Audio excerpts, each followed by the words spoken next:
Welcome back. We will get to our special guest, Terry Hart, astronaut, in just a second. But if you can see around me, the Takeout set looks a little different. We're pretty excited about Artemis II. The whole look here, we took away the tie rack, but we kept one tie. Bill Nye, the science guy, we can't get rid of that one. Come on, we have to honor Bill Nye and the Planetary Society and everything about that. So I'm going to sit back down. Now we're going to get back to the show. If all goes according to plan, 2 days from now, actually to the minute, the crew of 4 astronauts on Artemis II will be counting down until liftoff. Take them around the world, around the moon. That's important. That's a big distinction. Going around the Earth is not a big deal. Going around the moon is a bigger deal. Former NASA astronaut Terry Hart joins me now. Professor of Aerospace Engineering at Lehigh University and flew on the 5th Space Shuttle Challenger mission in 1984. Terry, it's great to have you with us. 2 days out, what's the crew going through? Right now they're in quarantine, Major, and they're waiting with bated breath to suit up and enter the launch vehicle on Wednesday afternoon. So we've done this before, clearly, but we're now going to do it again. And why is the doing it again part so important, Terry? Well, we're all explorers in our hearts, as you know, Major, and space exploration is the final frontier, as we used to say.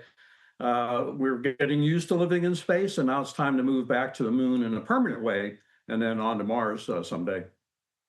And connect the two, permanent on moon, then to Mars. How are they connected?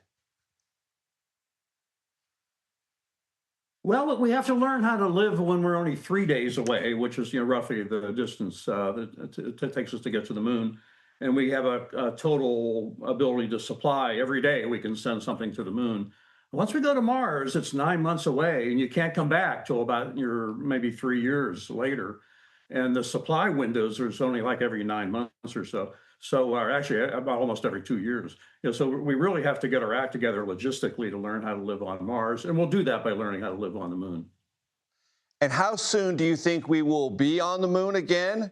And how long would we have to be there to get comfortable before we can really, in an operational sense, start aspiring to go to Mars? I think a few years, Major. It's going to be 3 phases. The first phase is going to be robotic, and we'll be developing living facilities on the South Pole, actually, where we think there's ice that we can use for water. The second phase will be kind of like part-time people helping assemble and build new laboratories. Then the third phase, maybe 5, 10 years from now, will be permanently living on the South Pole of the moon.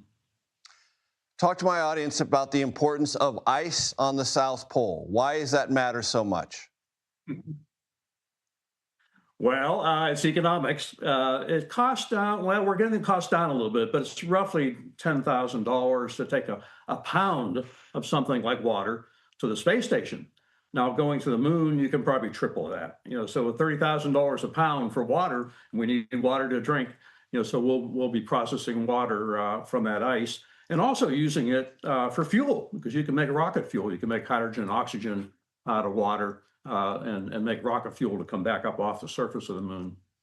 Terry Hart, I appreciate your time. I appreciate your expertise. We are all excited about this, and I thank you for getting us prepared for the next 2 days ahead. And I want to invite you to tune in to CBS News 24/7 Wednesday.